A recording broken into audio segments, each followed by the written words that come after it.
Azərbaycanın Qarabağ futbol klubu, Xorvatiyanın NK Istra 1961 klubunun 23 yaşlı Nigeriyalı hücumçusu Salim Fago Lavarini heyətinə gətirməyə yaxındır.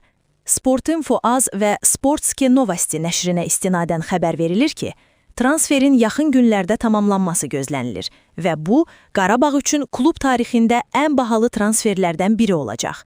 Laval bu mövsüm 19 oyun keçirib, 7 qol vurub və 2 məhsuldar ötürmə verib.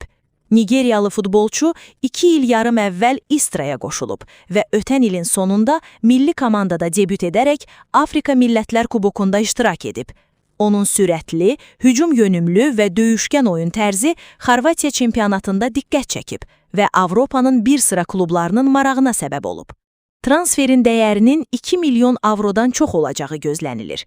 Bu, Qarabağ üçün rekord transfer hesab olunur və klubun Avropa yarışlarındakı mövqeyini gücləndirəcək. Lavalın gəlməsi yalnız hücum xəttini deyil, həm də komandanın taktiki oyununu ciddi şəkildə inkişaf etdirə bilər. Mütəxəssislər bildirir ki, Nigeriyalı gənc futbolçunun Qarabağa keçidi həm klub, həm də Azərbaycan futbolu üçün strateji əhəmiyyət daşıyır. Bu transfer həm də Azərbaycan futbolunun beynəlxalq səhnədəki nüfuzunu artıracaq və gənc oyunçular üçün motivasiya rolunu oynayacaq.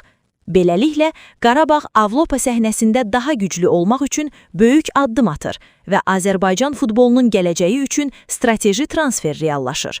Sizcə, Salim Fago Laval Qarabağın hücum xəttinə nə qədər güc qatacaq və Avropa oyunlarında komandaya uğur gətirə biləcəkmi? Ən son transfer xəbərləri, Avropa klublarının Azərbaycan oyunçularına marağı və futboldakı ən böyük sensasiyalar üçün kanalımıza abunə olun və bildirişləri açmağı unutmayın.